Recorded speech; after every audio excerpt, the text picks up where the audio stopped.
আচ্ছা, আমি আজকের ভিডিওটা নিয়ে আসছি মূলত আমি অলরেডি লাইভ করে ভিডিও দিয়েছি দিদির। তারপরেও দিদির কাছ থেকে আমি আমাদের পার্লারের ক্ষেত্রে উনি কতটা স্যাটিসফাইড, উনি অলরেডি এই পর্যন্ত আমাদের কাছে তিনবার সার্ভিস নিয়েছে।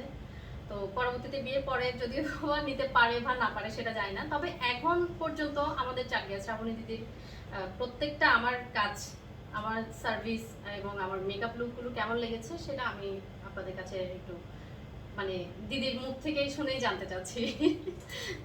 আতন তো ভাই সুন্দর এলে কি আর আতন ভালো লাগে বলে মানে ভালো লাগে বিধায় পালার মধ্যে আই।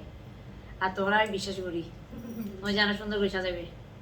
আচ্ছা, তো আমার কাছে বিশ্বাস করে দিদি এসেছে বিদায় আমি হয়তোবা দিদিকে এতটা সুন্দরভাবে সাজিয়ে আমি চেষ্টা করেছি ওনার ওই মানে আমার কাছে যে বিশ্বাসটা নিয়ে আসছে ওই বিশ্বাসটা রাখার, এবং দিদিকে আশা করি আরো পরবর্তীতেও পাবো সেটা জানি না। তবে লুকটা কেমন হয়েছে আপনারাও কিন্তু সবাই কমেন্ট করে অবশ্যই জানাবেন। আর চাকরিয়া শ্রাবণী দিদির মেকআপ পরবর্তীতে কিন্তু আপনারা ওনার পেজ ভিজিট করলে আমাদের অন্যান্য মেকআপগুলো আস্তে আস্তে পেয়ে যাবেন। আর আমি তো আমার কাছে এখন পর্যন্ত যেগুলো আছে আমি সেগুলো শেয়ার করবো আপনাদের কাছে।